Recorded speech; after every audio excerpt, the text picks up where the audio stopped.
오늘은 역대상 4장 10절 말씀을 함께 한 구절만 같이 보시겠습니다.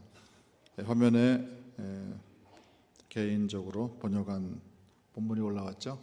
같이 읽겠습니다. 시작. 야베스가 이스라엘의 하나님 신을 불렀습니다. 그리고 간구했습니다. 여호와여, 저를 복되게 하시고 저의 지경을 넓혀 주소서. 여호와의 손이 저와 함께 계시옵소서.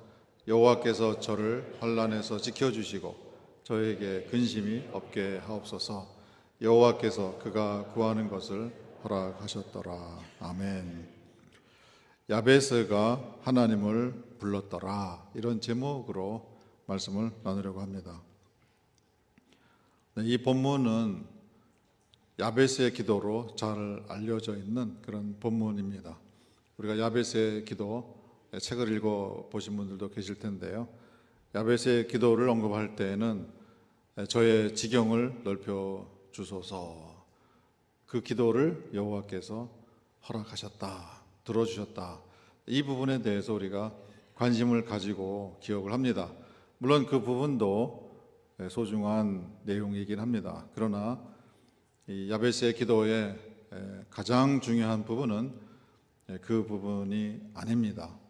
그보다 그 앞에 있는 부분이 가장 중요한 부분인 것을 우리가 먼저 기억하시면 좋겠습니다. 야베스의 기도의 핵심은 야베스가 하나님을 불렀다, 이 부분에 있는 것이죠. 저를 따라서 한번 해보실까요? 야베스는 하나님을 불렀습니다. 네, 10절 앞부분에 이렇게 기록되어 있죠. 야베스가 이스라엘의 하나님, 이스라엘의 신을 불렀습니다. 그리고 간구했습니다. 간구를 올려드리기 전에 이스라엘의 하나님, 이스라엘의 신을 불렀습니다. 이스라엘의 신은 누굽니까? 여호와이시죠. 여호와를 불렀습니다. 그거를 먼저 언급을 했어요. 여호와 하나님, 여호와 신, 이스라엘의 신을 불렀다, 야베스가. 이것이 무엇을 의미하는지 그 중요성을 우리가 먼저 아셔야 돼요. 이스라엘 역사 전체에서 창세기부터 면면이 이어지는 이스라엘의 역사 속에서 여호와를 불렀더라, 또는 여호와의 이름을 불렀더라, 그런 언급이 될 때는 어떤 역사의 큰 변환, 중요한 의미를 가지고 있음을 성경이 우리에게 알려주세요. 여호와의 이름을 불렀더라, 여호와를 불렀더라, 그것이 처음 성경에 기록된 것은 아담과 하와가 아벨을 잃어버린 이후에 여호와께서 아들을 새로 주셨어요. 셋이라는 이름을 지어 주고, 그때로부터 비로소 사람들이 드디어라는 용어를 사용합니다. 드디어 여호와의 이름을 부르기 시작하였더라. 그 이전에는 여호와의 이름을 부르지 않았다는 얘기예요. 그 이전에는 창조주 여호와를 무시하고 창조주 여호와를 잊어버리고 살았는데, 그때로부터 비로소 사람들이 여호와의 존재를 기억하는 일이 다시 시작되었다, 그런 의미예요. 여호와를 불렀더라 하는 것은 그런 중요한 의미를 가지고 있습니다. 우리가 창세기 12장에서 여호와께서 아브라함을 부르시는 장면이 있어요. 드디어 명령을 받아서 갈대아 우르를 떠납니다. 그리고서 첫 번째 한 것이 아브라함이 제단을 쌓고 여호와의 이름을 불렀더라, 이렇게 기록되어 있어요.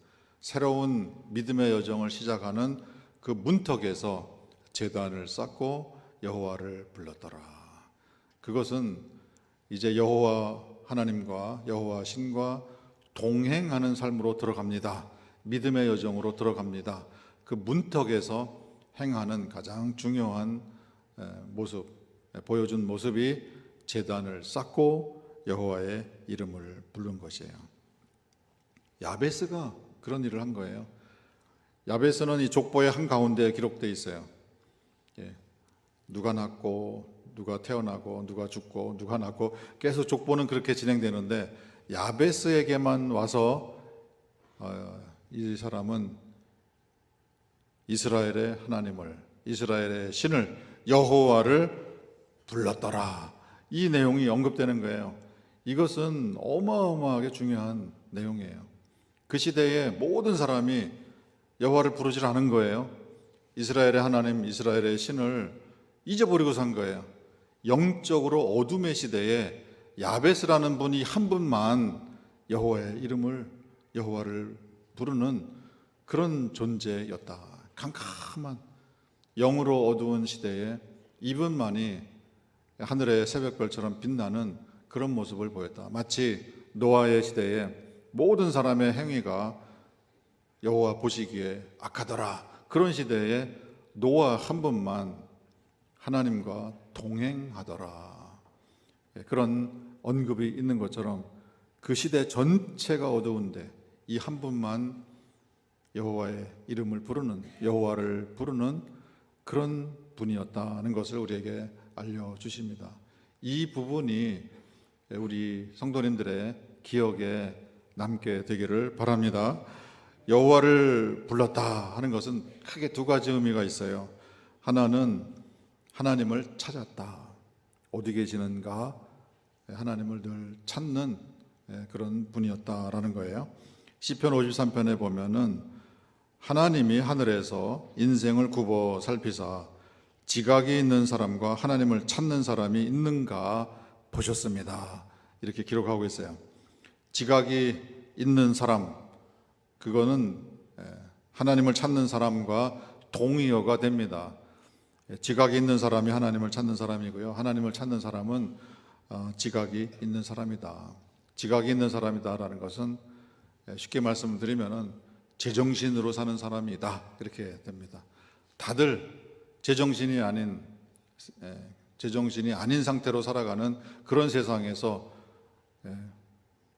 하나님을 찾는 사람은 제정신으로 살아간다. 좀 이제 세게 표현하면요, 이 세상을 바라보면서 우리가 그런 표현을 써요. 미쳐서 돌아가는 세상이다. 세상에 미치고요, 욕심에 미치고 자기 자신에 미쳐 돌아가는 그런 세상이다. 이렇게 우리가 강하게 설명하기도 합니다. 그런 속에서 지각이 있는 사람으로서 살아가는 것, 그것은 여호와 하나님을 찾는 사람이다. 여호와 하나님을 찾는 사람은 여호와 하나님께서 이 땅에 계신다라는 것을 의식하는 그런 거예요. 하나님이 계신다라는 것을 알고 그 하나님을 향하여 눈을 드는, 산을 향하여 눈을 드는 그런 사람으로 이 세상을 살아가는 것이에요. 야베스의 시대에는 여호와를 의식하지 않고 사람들이 살았어요. 마치 노아의 시대 때에 모든 사람들이 그들의 행하는 모든 일들이 악한 것을 여호와께서 보시고 그들을 진멸하기로 결정을 하십니다. 노아 한 분만 여호와를 향하여 눈을 들고 고개를 들고 살았다. 여호와께서 엄연히 살아계심을 의식하고 항상 여호와 하나님과 동행하는 삶을 사셨다. 야베스의 시대에 모든 사람들의 의식이 닫혀지고 영으로 무지한 가운데 하늘아버지를 바라보지 않고 살아가는 그 시대에 야베스는 홀로 영으로 깨어 있었다. 그리고 하늘을 향하여 눈을 들었다. 그리고 여기 이곳에 여호와께서 나와 함께 계신다는 사실을 항상 의식하며 살아가는 그런 분이셨다라는 것을 우리에게 알려줍니다. 그랬기 때문에 이분은 여호와의 이름을 부르는 사람이었다. 그렇게 우리에게 소개를 해주세요. 여호와를 불렀습니다. 두 번째 의미는요, 여호와께 예배를 드렸습니다. 또 그 시대 언어로 표현하게 되면은 여호와께 제사를 드렸습니다. 여호와께 제사를 드리는 그런 분이셨다. 그런데 이것은요, 소를 잡아서, 양을 잡아서 제사를 드리는 그것을 의미하는 것이 아닙니다. 그 시대에 많은 사람들이 이스라엘 백성이라면 누구나 소를 잡아서 제사를 드리고요, 양을 잡아서 제사를 드리고 또 형편이 좀 모자라면은 비둘기를 잡아서라도 제사를 드리는 이런 제사 행위는 야베스 시대에도 누구나 다 하던 거예요. 그러나 야베스도 물론 그런 형태의 제사를 드렸지만은 여호와를 부른 것은 다른 차원이 있음을 우리에게 말씀해 줍니다. 그것은 여호와 하나님과의 관계, 여호와 하나님의 말씀의 순종, 이 두 가지 요소가 야베스에게는 있었다라는 것을 성경이 우리에게 알려줍니다. 요한복음 4장에서 예수님이 제사의 의미, 진정한 예배의 의미에 대해서 사마리아 여인에게 알려주시는, 계시하시는 그런 내용이 기록되어 있어요. 이렇게 기록되어 있습니다. 하나님은 영이시니라. 예배하는 사람들은 영 안에서 그리고 진리 안에서 예배해야 할 것이니라. 사마리아 여인이 예수님께서 어떤 신적인 그런 능력을 보여주셨어요. 남편을 데리고 오라. 그랬더니 그 여인이 아주 솔직하게 이실직고를 해요. 저에게 남편이 없습니다. 그랬더니 예수님께서 바르게 말을 했다. 숨기지 않고 기분 나빠하지 않고 있는 그대로 죄를 이실직고 했느니라. 이렇게 인정을 해 주시고요. 지금 있는 남편은 내 남편이 아니니라. 남편이 5이 있었지만은 다 자네 남편이 아니었다. 이렇게 과거사를 다 꿰뚫어 보시고 다 말씀하시니까 이제 그때 당신은 내가 보니까 선지자가 맞습니다. 그리고 질문을 던지는 거예요. 우리 사마리아 사람들은 이 그리심산에서 예배 드려야 한다고 하는데 당신들은 예루살렘 성전 안에서 예배해야 한다고 주장합니다. 어떤 게 맞습니까? 그걸 제 질문을 드린 거예요. 그때 예수님이 하신 말씀이세요. 그리심산 안에 있는 어느 한 장소 그 안에서도 말고 예루살렘 성전 안에서도 아니고 영 안에서 진리 안에서 예배할 때가 오느니라. 지금이 바로 그때이니라. 그리심산 안에서 예배를 드리는 것은 제사를 드리는 거예요. 예루살렘 성전 안에서 예배 드리는 것은 그 안에서 제사를 드리는 거예요. 제사를 드리는 것과 예배를 드리는 것과 같은 의미가 되는 것이죠. 예수님 당시에 사마리아 사람들도 제사를 많이 드린 거예요. 그리심산 안에서. 그리고 예수님 당시에 유대인들도 예루살렘 성전 안에서 제사를 많이 드렸어요. 그거는 예배가 아니다. 그거는 제사가 아니다. 진짜 제사는 영 안에서 드리는 제사고 진짜 제사는 진리 안에서 드리는 제사다. 이게 무슨 말씀인가? 영 안에서라는 것은 하나님은 영이시다. 그러니까 영 안에서 예배를 드려라. 제사를 드려라. 이게 무슨 말씀인가? 그거는 영으로 태어난 사람으로 드리는 제사가 그게 진짜 제사다. 영으로 태어나지 않은 사람이 드리는 제사는 의미가 없다. 그것은 여호와 하나님을 아버지라고 부르는 그런 관계에 들어가 있어서 드리는 예배가 진짜 예배고 아버지의 자녀들이래야 예배를 드릴 수 있는 자격이 주어지느니라. 그런 얘기예요. 야베스는 여호와 하나님을 하늘 아버지로, 하늘 아버지의 자녀로 관계에 들어가 있는 그런 사람이었구나 하는 것을 우리에게 알려줍니다. 진리 안에서라는 말은요, 하나님의 말씀 안에서라는 의미고요. 하나님의 말씀 안에서 제사를 드린다? 하나님의 말씀 안에서 예배를 드린다? 그것은 순종하는 관계를 의미합니다. 하나님의 말씀 안에서 예배를 드리는 것은 하나님께서 하시는 말씀에 무조건 순종하는 그런 자세가 있는 것을 의미합니다. 야베스는 하늘아버지의 자녀로서 하늘아버지께서 말씀하시면 무조건 순종하는 이런 자세를 가지고 계시는 분이었구나. 우리가 구약에 보면은요, 사울 왕이 여호와 하나님의 명령에 순종하지 않았을 때에 사무엘 선지자가 나타나서 그런 책망을 합니다. 순종이 제사보다 낫습니다. 순종이 제사의 의미를 가지고 있다라는 의미가 되는 거예요. 사울이 드리는 그 제사, 그게 진짜 제사가 아니고 순종이 진짜 제사입니다. 그런 의미가 되는 거예요. 야베스는 여호와 하나님을 참으로 예배하는 분이셨다. 여호와 하나님과 아버지와 자녀의 관계 안에서 이 살아있는 관계죠.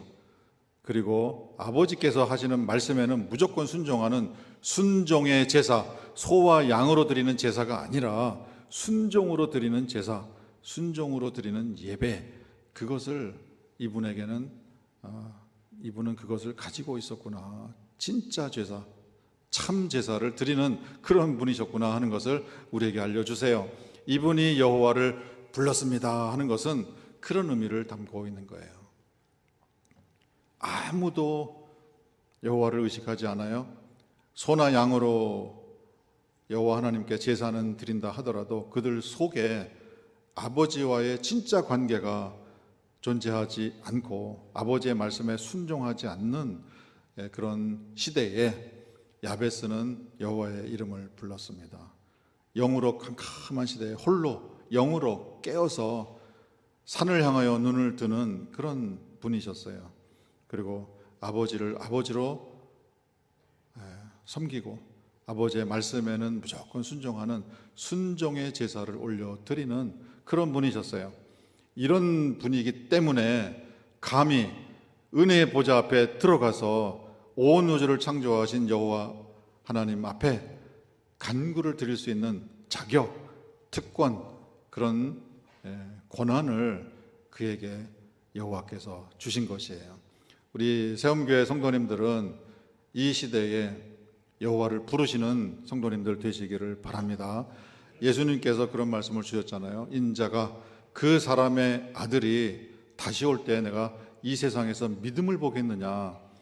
예배드리는 분들이 많을 거예요. 구약의 용어로 말씀을 드리면은 제사 드리는 분들이 많을 거예요.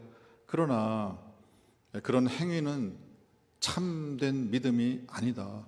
진짜 하늘 아버지를, 여호와 하나님을 아버지로 그 관계 속에 들어가 살고, 그리고 하늘 아버지의 말씀에는 무조건 순종하는 이런 산 제사를 드리는, 순종의 제사를 드리는 이런 분들로 영으로 깨어서 살아가시는 우리 성도님들 다 되시기를 간절히 바랍니다. 우리 시대는 점점 어두워가고 있는 것 같아요. 종교 행위는 있지만은, 종교 생활은 있지만은 일상 속에서 하나님이 계시고 또 하나님이 나와 함께 계신다는, 그리고 그분이 나의 아버지시라는 이 살아있는 관계, 살아있는 믿음으로 담대하게 살아가고, 어떤 상황에서도 주신 말씀에 따라 순종하면서 살아가는 이런 모습, 이런 자세로, 이런 태도로 살아가는 그런 분들이 점점 희박해지는 그런 영으로 어두워지는 시대에 우리도 살고 있습니다. 그렇지만은 우리 세움교회 우리 성도님들은 그야말로 주님과 동행하는, 하늘아버지와 동행하는 그런 삶을 멋지게 살아내시는 우리 성도님들 다 되시기를 간절히 바랍니다. 어두운 시대에 세움교회 성도들은 여호와를 부르는 사람들이었습니다. 이런 기록이 이 땅의 역사에 남겨지는 그런 멋진 일이 일어나게 되기를 간절히 바랍니다. 그런 야베스였기 때문에 그 간구가 의미가 있게 되는 거예요. 야베스가 하나님께 간구를 드렸습니다. 세 가지 내용이 기록되어 있어요. 첫째는요, 여호와의 은혜를 구했습니다. 여호와여 저를 복되게 하시고 저의 지경을 넓혀 주소서. 야베스는 여호와가 누구신지를 알았던 거예요. 온 우주를 창조하신 창조주 여호와, 시편에 있는 것처럼 내가 산을 향하여 눈을 들리라. 나의 도움이 어디서 올꼬? 천지를 지으신 여호와에게서로다. 우리 성도님들은 우리의 하늘 아버지, 우리가 부르는 여호와 신, 여호와 하나님이 누구신지를 알고 사셔야 돼요. 우리가 부르는 하늘 아버지는 온 우주를 창조하신 창조주이십니다. 이분에게 만복의 고난이 이분에게 있는 거예요. 어마어마한 거 아닙니까? 정말 이런 분을 우리가 아버지로 모시고 아버지로 부르고 산다는 것은, 이것은 뭐 특권, 영광, 뭐 자격, 이런 용어로 설명이 안 되는 어마어마한 그 세계가 우리 앞에 열려지는 것이에요. 여호와의 은혜를 구하는 거예요. 감히 온 우주의 창조주이신 그분의 은혜를 우리가 구할 수 있는 그런 위치에 우리를 세워주신 거예요. 저를 복되게 하시옵소서. 여호와께서는 만복의 근원이 되시는 분이세요. 그분에게 복을 주세요, 허락해 주세요, 간구하는 겁니다. 그런 자리에 우리가 설 수 있게 된 것을 우리가 영광으로 생각하시고요, 그 권한을 행사하실 수 있게 되기를 바랍니다. 저의 지경을 넓혀 주시기 바랍니다. 물론 우리가 열심히 노력은 해요. 각자의 영역에서 우리가 최선의 노력을 다 합니다. 해야죠. 그러나 일이 되게 하시는 분은 여호와 하나님이시다라는 것을 야베스는 알았습니다. 우리도 이 시대에 내가 내 능력으로, 내 실력으로, 내 건강으로 내가 불철주야 노력하면 된다, 이런 생각에서 벗어나서 나는 최선을 다합니다. 그러나 이 일이 이루어지는 것은, 내 지경이 넓어지는 것은 여호와께 달려 있습니다 하는 것을 우리가 아시고 하늘 아버지께 은혜를 구하시는 그런 우리 성도님들 다 되시기를 바랍니다. 경제적인 영역에서, 사업의 영역에서 지경이 넓어지고요, 학문하는 분들은 학문의 영역에서 지경이 넓어지시고, 우리 성도님들은 활동하는 모든 영역에서 확장, 형통, 또 확대, 그런 성공의 영역이 넓어지는 그런 은혜는 여호와 하나님께, 우리 하늘 아버지께 달려 있음을 우리가 아시고 하늘 아버지의 도우심을 구하시는, 은혜를 구하시는, 그래서 그 은혜를 입으시는, 힘 입으시는 우리 성도님들 되시기를 주님의 이름으로 축원드립니다. 야베스가 감히 구한 두 번째 영역은 여호와의 능력을 구했습니다. 하늘과 땅과 바다와 그 가운데 만유를 창조하신 여호와의 능력, 무한대이시죠.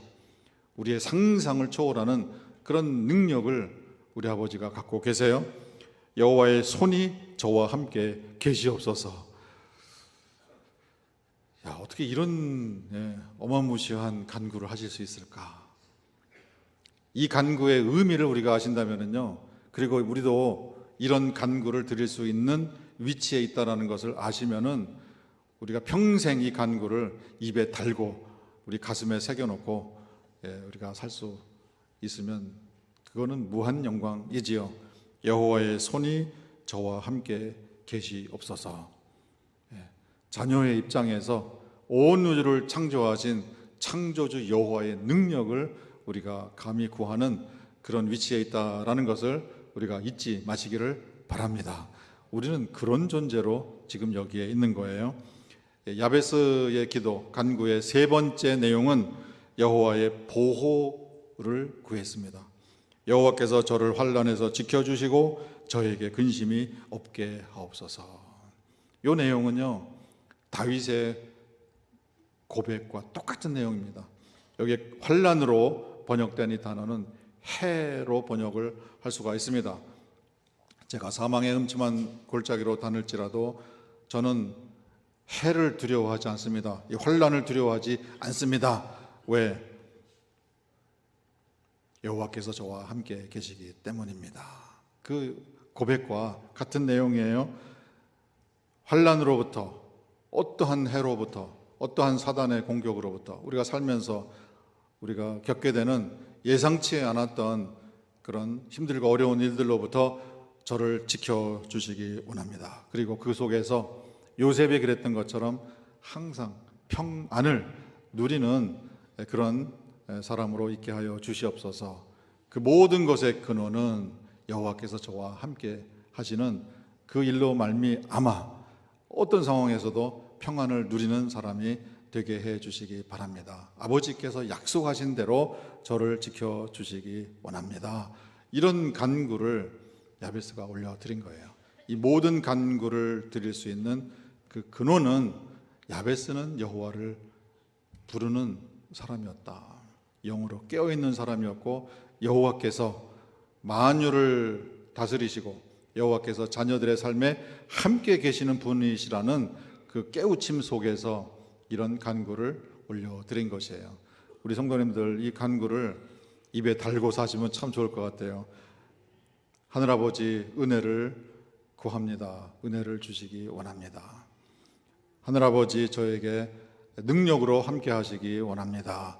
하늘아버지 저를 지켜주시기 원합니다. 이 모든 영역에서 아버지께서 함께 하시면, 아버지께서 허락해 주시면 이런 은혜를 제가 힘입어서 살 수 있습니다.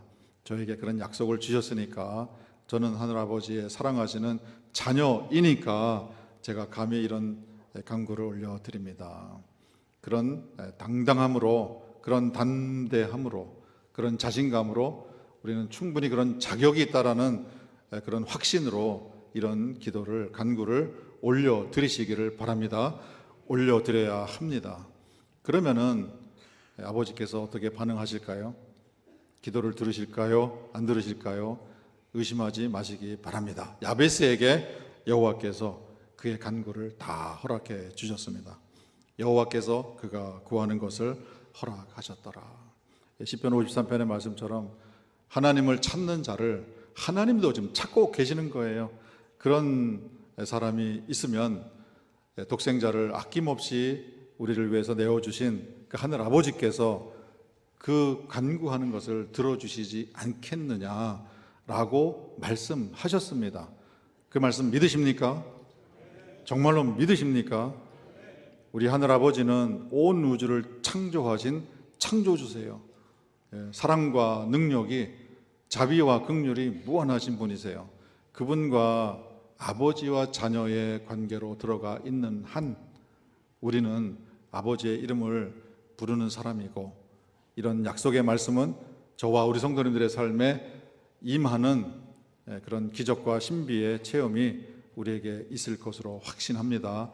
우리 성도님들의 삶에 이런 은혜와 이런 능력과 이런 보호하심이 이제 이후로 날마다 눈앞에 보여지는, 체험되어지는 그런 기쁨과 감사가 넘쳐나게 되시기를 주님의 이름으로 축원드립니다. 그 결과로 야베스는 존귀한 사람이 되었어요. 그 시대에 존귀한 사람으로, 사람들의 존경을 받는 사람으로 살아내셨습니다. 존귀한 사람은 honorable man 이렇게 이제 영어로 번역합니다. 모든 사람들이 이분을 바라보면서 야, 이분은 참 훌륭한 분이시다, 이렇게 살아야 되는 것이구나 하는 선망의 대상, 그 시대를 모범적으로 살아간 그런 분이셨다라는 의미가 됩니다. 그 의미는 야베스의 삶을 통해서 여호와의 영광을 주위 사람들에게 보여주는 그런 통로가 되셨다. 영으로 점점 어두워지는 시대에 우리가 살고 있습니다. 사람들은요, 이 시대가 제공하는 그런 기술의 문명에 도취되어서 AI 시대가 왔다고 얘기하고요, 우리 삶을 편리하게 해주는 그런 문명의 이기들을 우리가 누리면서 점점 여호와 하나님의 존재를 잊어버리고 망각하고 살아가는 그런 영적으로 어두운 시대로 좀 들어가고 있습니다.